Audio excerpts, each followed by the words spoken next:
Bonsoir, bienvenue dans cette nouvelle chronique de rue. Je suis avec Maître Viguier, nous revenons du tribunal. Alors Maître Viguier, est-ce que vous pouvez nous expliquer un petit peu les procès dont il était question, s'il vous plaît? Oui, il était question d'un procès, de deux procès.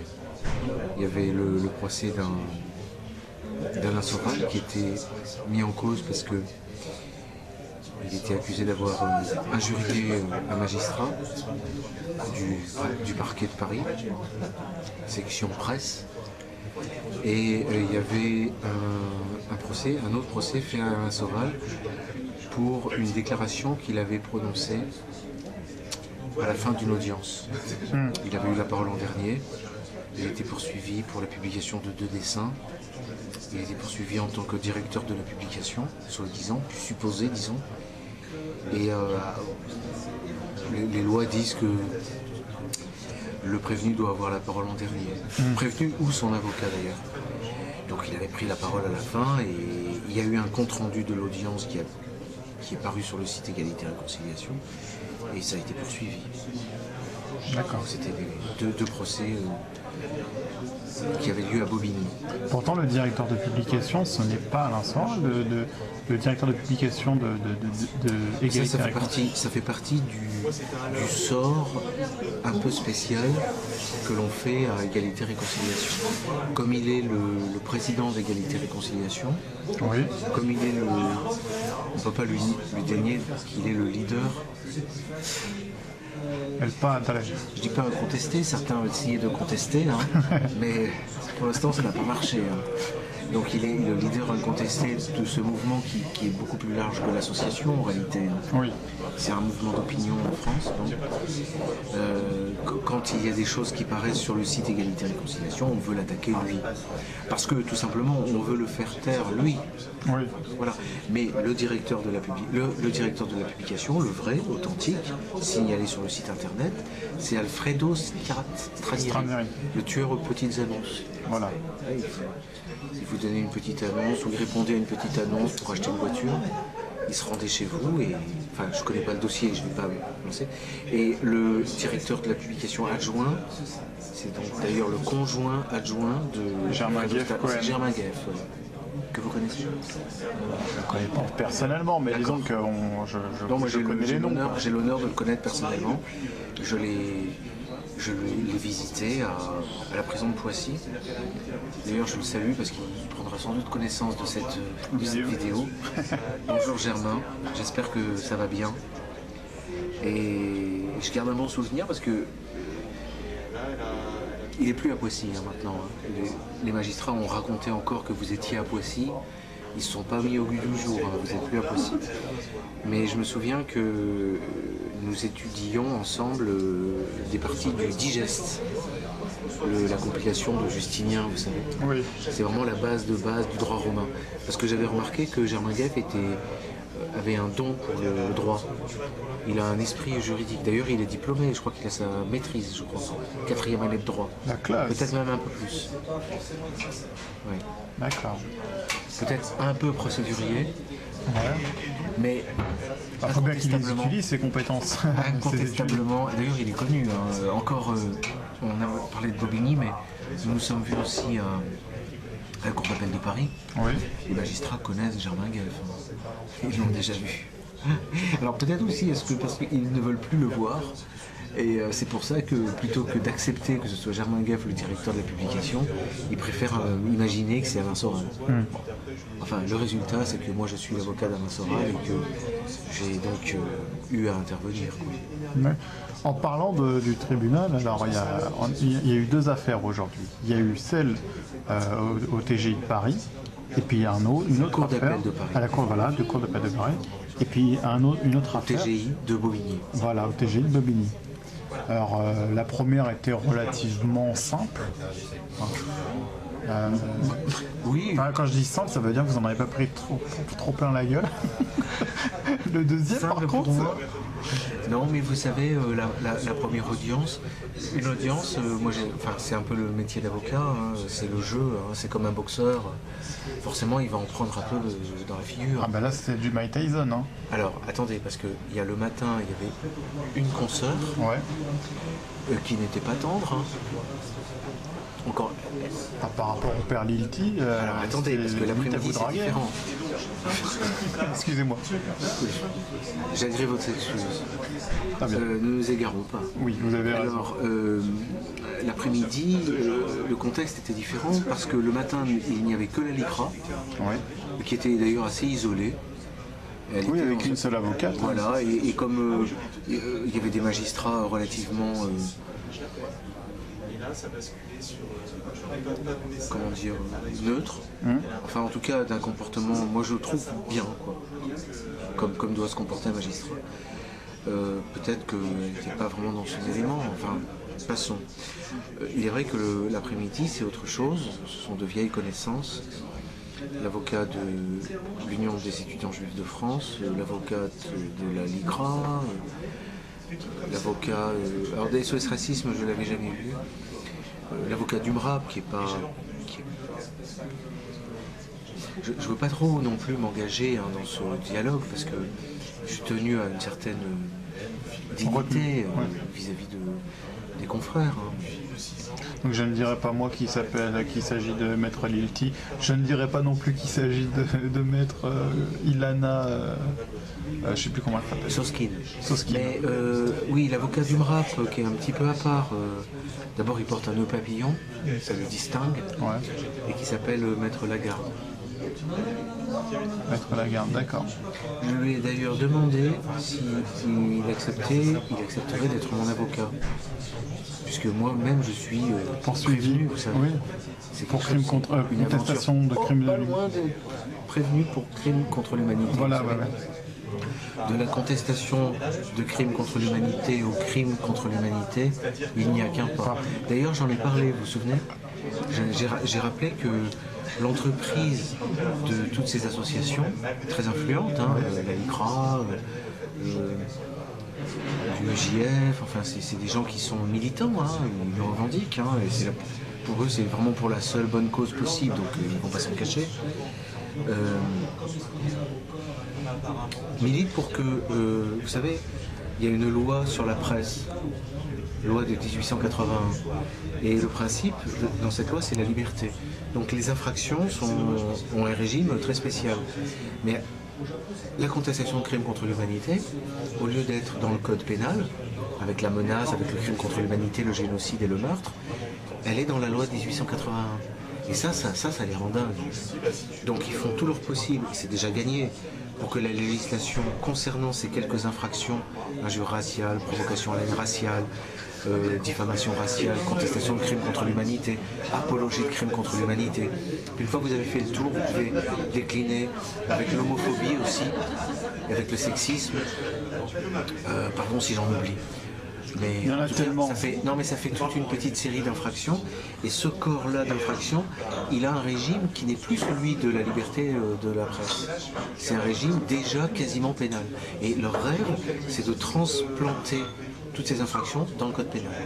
Et comme ça, on aurait effectivement crime contre l'humanité, puis juste après, contestation de crime contre l'humanité. Bon, il y a longtemps que le professeur que j'ai eu à Nanterre, Michel Tropper, je le salue au passage, prétendait que effectivement, celui qui conteste l'existence d'un crime contre l'humanité se rend complice. Même non plus loin, co-auteur du crime contre l'humanité. Oui, parce que le crime contre l'humanité, c'est un crime à double détente. C'est d'abord on tue le corps, et après on tue la mémoire. On assassine la mémoire. Et d'abord on commet l'infraction, et après on nie qu'on l'a commise. Vous voyez ? Donc ça fait partie du même bloc. Là, il était plus question au tribunal. Alors, on va parler un petit peu de Bobigny, parce que comme on a dit, la première, bon, c'est relativement bien passé. Peut-être ça s'est effacé de votre mémoire, mais que s'est-il passé à Paris d'abord ? Nous étions sur la pornographie mémorielle. Oui. Moi, j'ai quand même fait référence à mon article dans Rivarol, l'excellent numéro de Rivarol de cette semaine, Article, parce que pourquoi? Parce que le dessin et le thème de la pornographie mémorielle peut donner lieu à quantité de développement dans tous les sens. Hein. Bon. Et il se trouve que je viens d'écrire un article dans la suite des hommages à Faurisson sur le devoir de mémoire. Et le titre de l'un des articles, c'est quel est le devoir de la mémoire? Voilà. Et j'y explique que longtemps dans l'histoire, le devoir de la mémoire, à la sortie d'une guerre civile, notamment d'une guerre d'extermination, pour la paix, le devoir de la mémoire, c'était d'oublier. C'était d'effacer. Ça évite les rancunes. Ça évite la rancune, ça évite tout simplement, ça éteint la guerre civile. Parce que tant que vous n'oubliez pas, la guerre civile, elle est toujours là. Et c'est bien le drame de la Première Guerre mondiale. On sort d'une guerre civile, c'est-à-dire on sort de la guerre pour rentrer dans la paix. Et pour rentrer dans la paix, il y a un traité de paix. Et en cas de guerre civile, le problème, c'est que beaucoup d'horreurs ont été commises. Ça a été une boucherie. Et pour sortir d'une boucherie, eh bien, il faut ordonner l'oubli. Il faut l'imposer. Or, on voit avec déjà la Première Guerre mondiale, puis la Seconde, que c'est le contraire qui est promu. C'est au contraire le devoir de la mémoire, c'est de ne pas oublier, et c'est de cultiver le souvenir. Et donc, on n'est pas dans une perspective de paix, on est dans une perspective de guerre civile. Alors, il y a eu deux procès, alors comme on dit, il y a eu le premier qui était au TGI de Paris. Non, la Cour d'appel. Cour d'appel de Paris, bah, mais c'est au TGI vous de Paris. Vous n'avez pas fait de droit, vous. Hein. Non, vous avez le TGI, ouais. tribunal de grande instance, la strate au-dessus, c'est la Cour d'appel. Ah non, mais moi, je n'ai pas toutes ces... C'est le principe du double degré de juridiction. Pourtant, ce tribunal, je le connais très bien. Ça fait 6 ans que je le fréquente. C'est un minimum, c'est une base. Voilà. Et puis, donc, comme vous le disiez, c'était à propos de la pornographie mémorielle. Aujourd'hui, c'était 3 dessins qui étaient en cause, soit directement, soit indirectement. Pornographie mémorielle, les cancrelats et les chiquis. Et puis le deuxième, c'était au tribunal de Bobigny, oui. Où là, bon, pour vous, c'était le meilleur, comme on l'expliquait tout à l'heure. Il y avait, vous avez pris toute la fraternité dans la figure. Ça, je vous laisse juge encore une fois de vos expressions. Je vous laisse mettre vos expressions. Voilà. Il s'agit que de moi, de mon. C'est un peu le jeu. Hein, c'est un peu comme ça. Moi, c'est vrai que le rôle d'un avocat, moi je sais ce que c'est mon rôle, hein. Je suis pas un bouclier. Encore une fois, on n'est pas dans une cour de récréation. Je suis pas là pour prendre la défense de Sorel comme on prend la défense d'un camarade dans une cour de récréation. Moi, je conçois ma mission autrement. Moi, je suis l'une des voix si vous voulez, représentez-vous la cour avec le magistrat, avec ses 2 assesseurs, hein, quand même, avec le procureur, avec le greffier qui note tout, hein, enfin, beaucoup de choses, et avec les avocats. C'est un petit peu comme si on était tous dans le cerveau d'une entité qui a le pouvoir. Et elle pèse le pour, le contre, elle écoute les uns, les autres, voilà, c'est comme ça que moi je conçois la chose.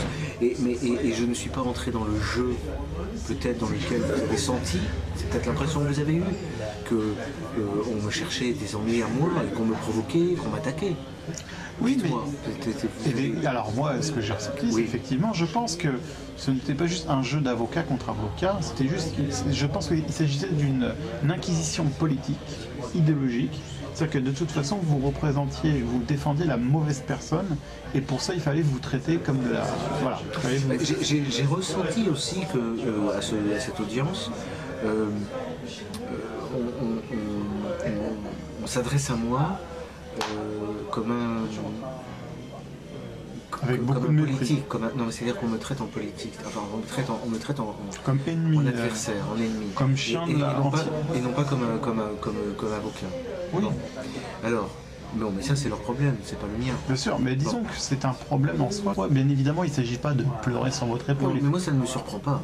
Bah oui, mais justement, ça c'est des genres de détails où il faut absolument faire savoir, faire connaître aux gens. C'est pour ça que j'en parle. Voilà, exactement. Voilà, c'est pour ça. Là, en fait, l'idée est de dire que quand on est dans la position de maître Viguier, on se fait lyncher. Alors là, il y a eu vraiment toute une conjonction entre le juge, le procureur de la République qui étaient là, les avocats, on avait l'impression qu'ils étaient tous unis contre moi. Voilà. C'était le cas. Et c'était pas. Et normalement, ce n'est pas normal dans un pays démocratique qu'ils ont revendiqué tout le long. C'est-à-dire que vous êtes fait lyncher. Non, mais je crois qu'ils ne veulent plus du procès. Je l'ai dit, je l'ai compris cette fois. Ils ne veulent plus du procès. Le jeu du procès ne leur Ils arrêtent de faire des procès. Pourquoi ? Parce qu'en fait, le dernier procès, ils l'ont perdu. C'est le procès Concrela et Chiquier, ça a donné lieu à beaucoup de communication, c'est-à-dire tout simplement, ils savent que ça vient de moi, que j'ai contribué à rendre public et à informer le public de ce qui se trame derrière les murs des tribunaux. Et eux préféreraient que ça reste secret, que ça ne se sache pas. Mais le propre du procès politique, c'est ça. C'est qu'il y a l'un des partis qui veut... C'est un problème de communication. Et comme ils n'ont pas la maîtrise de la communication, parce qu'on n'est pas exactement quand même à Moscou ou ailleurs, ils ne tiennent pas du tout à ce qui se dit dans le procès, sortent des murs.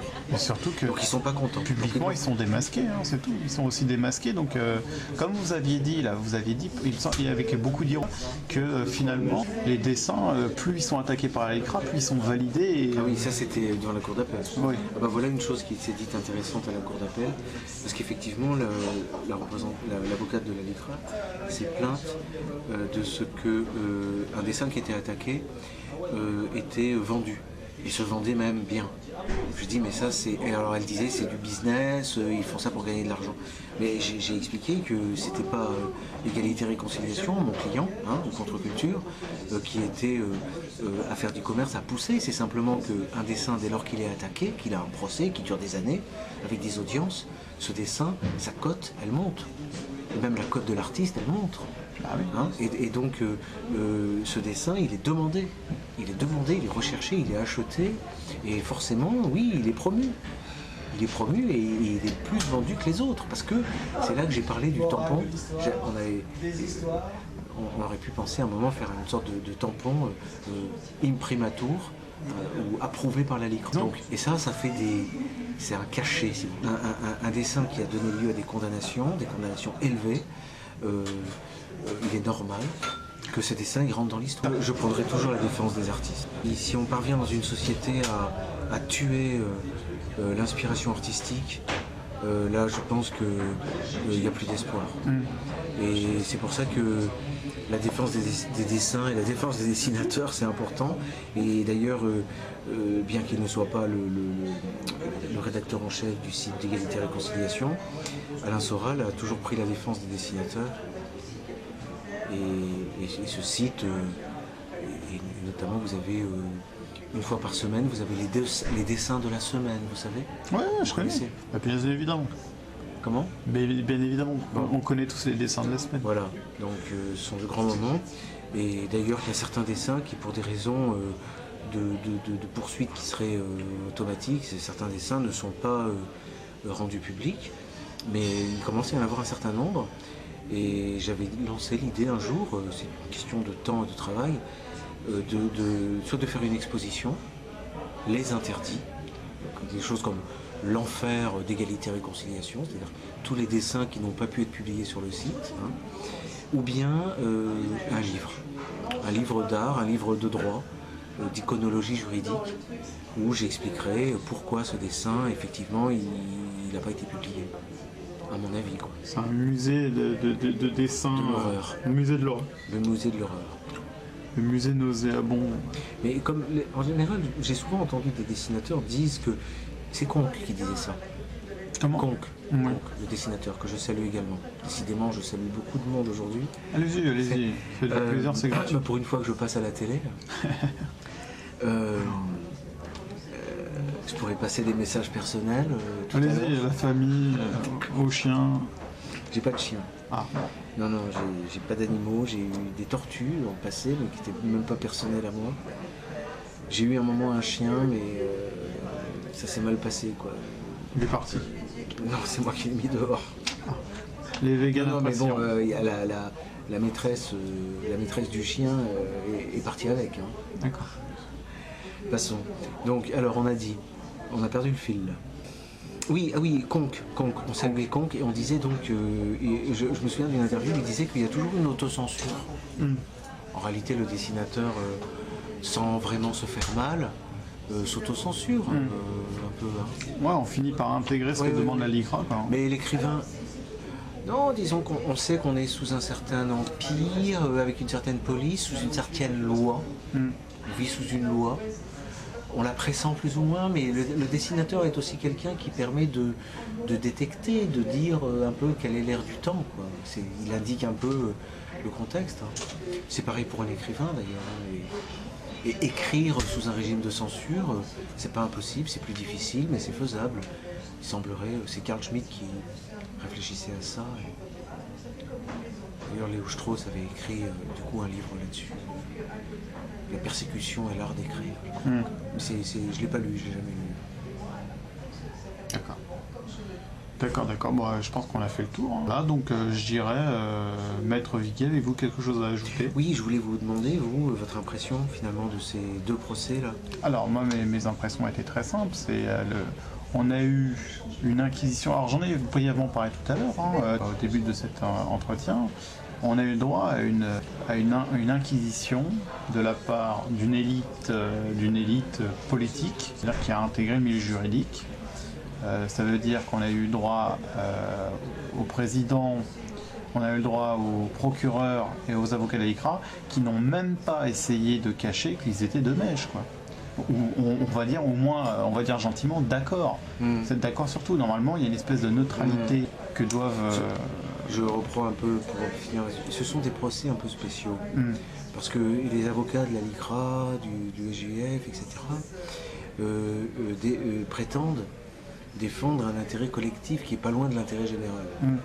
Donc ils prennent un peu la place d'ailleurs du procureur, qui souvent est un peu court-circuité dans son réquisitoire. Et c'était le cas là, très nettement, puisque même plusieurs avocats ont réclamé des peines, ont requis, donc normalement ça se fait pas. C'est un manque de politesse vis-à-vis du procureur. Un manque de courtoisie et d'élégance, disons. Ensuite, c'est bien connu que la justice, enfin comme on dit, c'est une justice de classe aussi, c'est peut-être ça aussi que vous ressentez. C'est-à-dire que c'est un petit monde. Mais rien que regardez la plaidoirie, ou on va dire la conclusion du procureur de la République. C'est un réquisitoire. C'est un réquisitoire avec les discours du Parti Socialiste. J'en ai souvent parlé, il y a un principe, c'est celui de la continuité du service public. C'est-à-dire qu'en fait, les magistrats sont quand même... C'est ça qui est curieux dans le droit. Il y a deux aspects dans le droit. Il y a cet aspect de neutralité, pas de neutralité politique, mais de malléabilité. C'est-à-dire qu'en fait, la pensée juridique, les juristes sont capables de se mettre au service de toutes les pensées politiques possibles. Et je dis continuité parce que les magistrats qui sont en place en 38, en France, 38, 39, 40, 41, 42, 43, 44, 45, 46, ils traversent toute la période sans difficulté. Et un jour, ils vont plaider pour Pétain, Vichy et contre les Juifs. Et puis quelques mois après, les mêmes vont condamner des gens pour collaboration. Vous comprenez ? Et ça, c'est une des particularités qui n'est pas facile à comprendre. On conçoit plus difficilement qu'un philosophe puisse changer comme ça de camp, tout en restant philosophe, vous comprenez ? Soit s'il a une philosophie, il ne peut pas normalement se trahir. Pour un juriste, c'est beaucoup plus facile, sans se trahir. C'est-à-dire que ça, c'est l'aspect technicien froid. Bon. Néanmoins, c'est la deuxième chose, on en parlait tout à l'heure. Il y a quand même dans le droit une exigence, c'est important, même dans le domaine politique, une exigence de rationalité, une exigence de cohérence, de raison, quoi. Et ce qui suppose de la part du magistrat ou du juriste une certaine indépendance. Oui. Une indépendance et une autonomie, je dirais même. Le magistrat est libre de sa pensée, normalement. Mais ça, c'est pour le juriste. Et le phénomène dont j'ai mieux pris conscience aujourd'hui, et c'est grâce à vous aussi, grâce à vous, vous avez fait une remarque tout à l'heure. C'est gentil. Non, mais c'est vrai. C'est-à-dire que les magistrats et les avocats sont de moins en moins issus des facultés de droit. Parce que les instituts d'études politiques préparent beaucoup mieux au concours. Et l'École nationale de la magistrature ou bien l'École de formation du barreau, on y accède sur concours. Le résultat, c'est que vous avez des gens qui vont devenir magistrats, très jeunes d'ailleurs, ou avocats, sans avoir fait de droit. Ils ont pris quelques cours de droit à l'ENM ou à l'EFB, et en l'EFB on n'en fait pas. Donc ils n'auront pas les compétences techniques, ils n'auront pas le tour d'esprit. Parce que les études de droit ont un côté formateur, transformateur. Se lancer dans l'étude du droit, c'est quand même basculer dans un autre monde. C'est beaucoup plus facile de dominer le champ juridique s'il est peuplé d'abrutis. Alors, excusez-moi de parler comme ça. C'est gentil, mais disons. C'est très vrai aussi. Pour le pouvoir, il est vrai, à cause de l'indépendance du juriste. Celui qui a fait des études vagues de littérature superficielle et qui a une simple culture et surtout qui sait apprendre par cœur pour répondre à des concours, pour réussir son concours, celui-là, il est plus facile effectivement à contrôler. Et puis, il faut dire que celui-là se coule naturellement dans le moule. Il adopte très facilement l'idéologie dominante. Avec un juriste, c'est plus incertain. Des procureurs ou des magistrats qui aujourd'hui condamnent Alain Soral, si un jour il y a un changement de cap, je vous garantis que c'est sans aucun problème, sans difficulté, sans C'est comme vergogne. le trois quarts des journalistes, hein, c'est pareil. Oui, la presse c'est la même chose. La presse c'est la même chose. Ils vont tous retourner leur veste comme pas possible. Voilà. Ils vont parler de printemps français. C'est Forisson qui disait que j'étais trop philosophe, trop français. Il disait maître, vous êtes philosophe, vous êtes français. Merci beaucoup. Je vous remercie beaucoup, Maître Viguier. À la prochaine. À la prochaine, Maître Viguier. Merci beaucoup.